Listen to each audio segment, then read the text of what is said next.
우리가 예수를 믿고 신앙생활을 시작할 때 중요하게 붙잡아야 하는 교리가 몇 개 있습니다. 예를 들면 그리스도가 어떤 분인가, 또 숙제란 무엇인가, 삼위일체란 무엇인가. 이름만 들어도 벌써부터 재미없고 어려울 것 같은 느낌이 팍팍 들지만, 그러나 우리의 건강을 위해서 정말 중요하고 꼭 알아야 하는 것들입니다.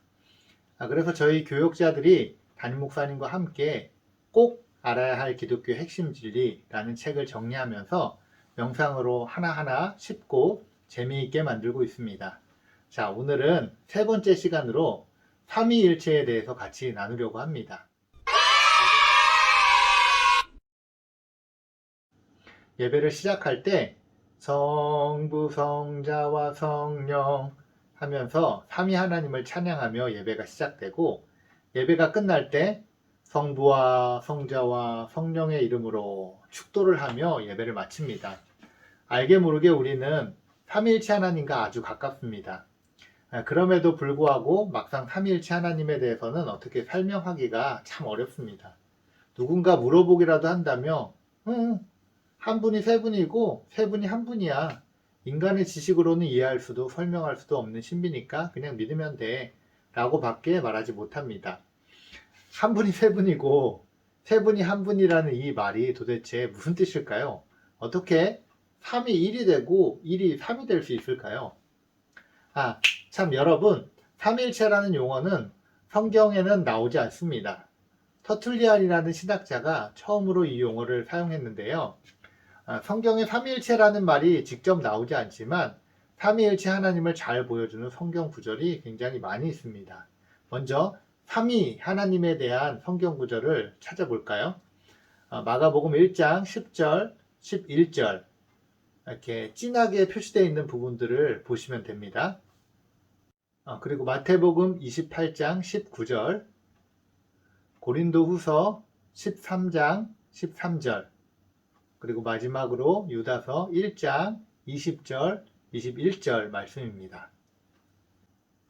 삼위 하나님을 나타내는 성경 구절을 우리가 찾아봤는데요. 이외에도 많은 성경에서 삼위 하나님을 나타내고 있는 구절이 더 많습니다. 자, 그럼 이번에는 우리 일체, 삼위일체 할 때 일체에 대한 성경 구절을 한번 찾아보겠습니다.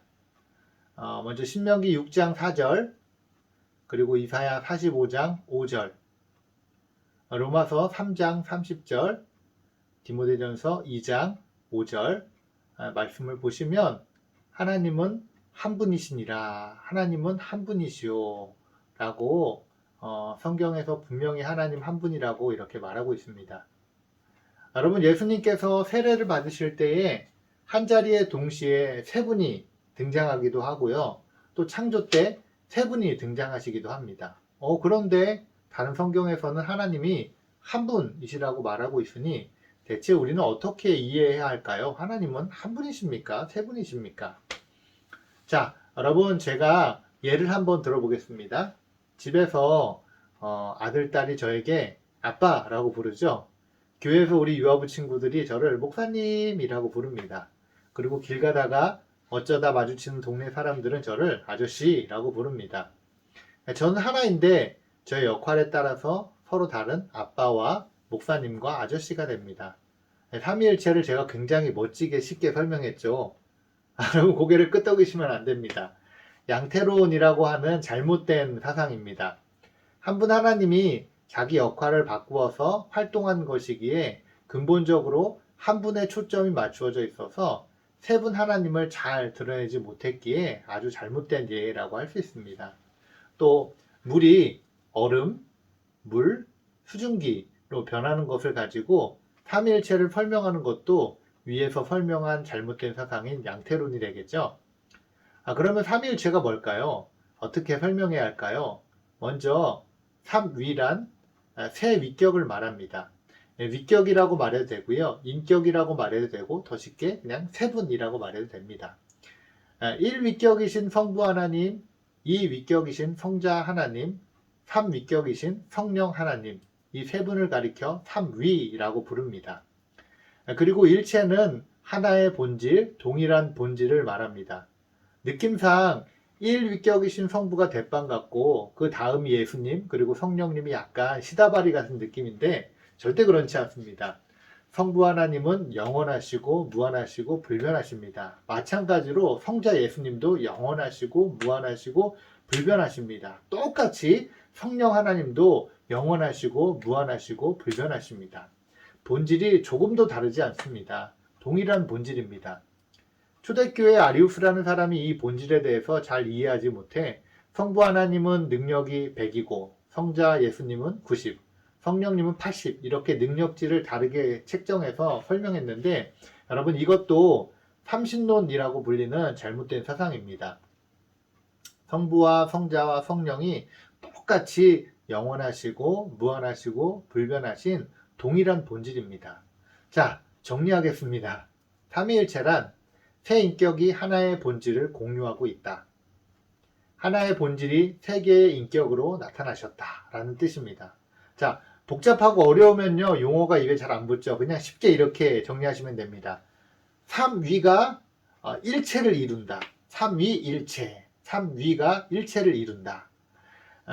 제가 열심히 설명했는데 아직 어려우시죠? 아니, 설명을 듣고 더 복잡해지셨죠? 그래서 뭐야? 하나라는 거야? 셋이라는 거야? 셋이 하나가 되고 하나가 셋이 된다는 게 도대체 그래서 그게 뭔데?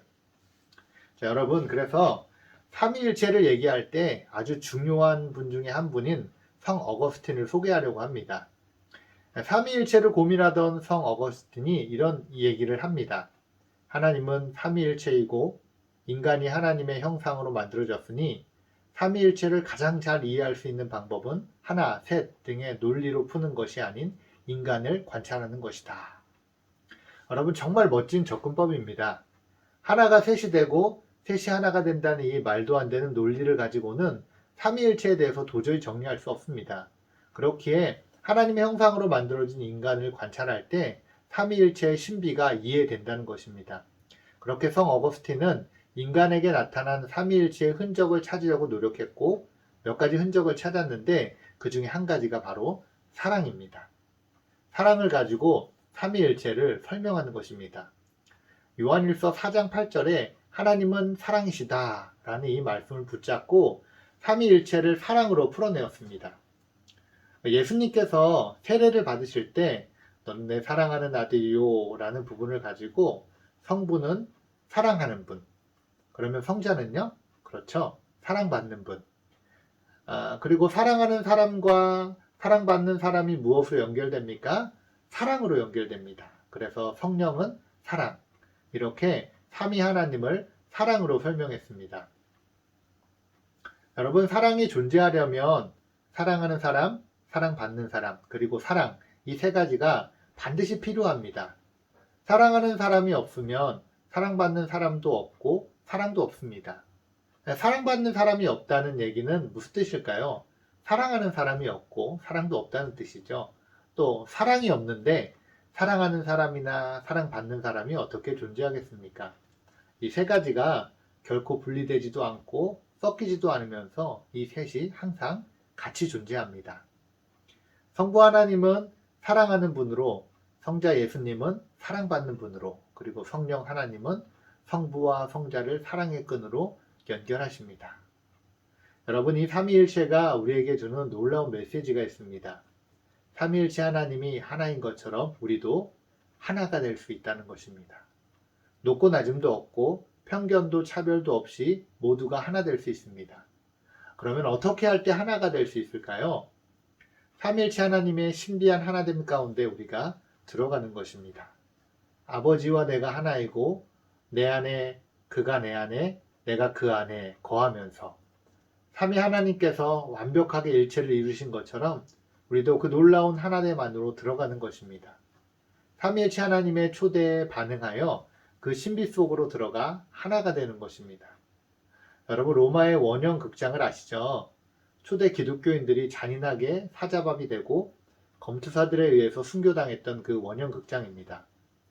그런데 어느 순간부터 원형 극장에서 기독교인들을 살육하는 것이 사라져 버렸습니다. 로마 정부가 갑자기 왜 그리스도인을 살육하는 것을 없애버린 걸까요?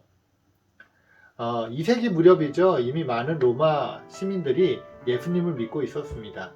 그런데 이들은 원형 극장에서 순교당하는 기독교인들의 얼굴이 너무나 밝았고 심지어 찬양을 하면서 죽어가는 그들의 모습을 보면서 큰 부끄러움을 느낍니다. 그래서 언젠가부터 관중석에서 그 순교자들이 있는 곳으로 뛰어들어 가는 일들이 일어납니다. 많을 때는 평균 7명에서 8명이 동시에 뛰어들기도 했다고 합니다. 이러니 로마 시민들이 죽어가는 것을 막기 위해 황제가 기독교인들의 살육을 금했고 얼마 지나지 않아 로마의 기독교가 국교가 됩니다. 여러분, 이런 일이 어떻게 일어날 수 있을까요? 사람이 가장 큰 두려움을 느끼는 것이 죽음인데 어떻게 죽음 앞에서 찬양을 하고 또 그 죽음을 용감하게 뛰어들 수 있었을까요?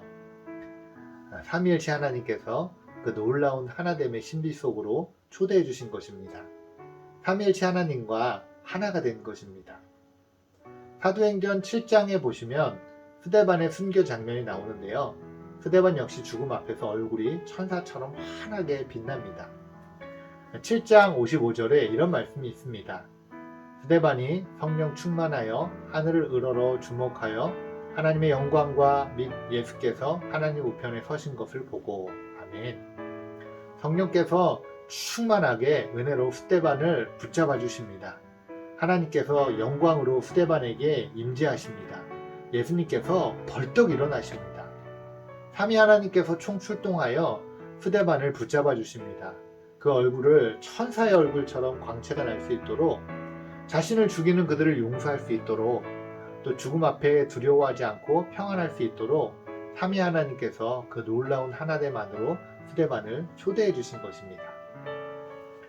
코로나로 인해 교회가 그 어느 때보다 어려운 이때에 교회된 우리가 삼위일체를 잘 이해하고 그 은혜를 깊이 묵상할 때 진정한 하나됨을 경험할 수 있게 될 줄 믿습니다. 삼위일체의 놀라운 신비와 은혜가 여러분들의 삶 가운데 가득할 수 있기를 주님의 이름으로 축복합니다.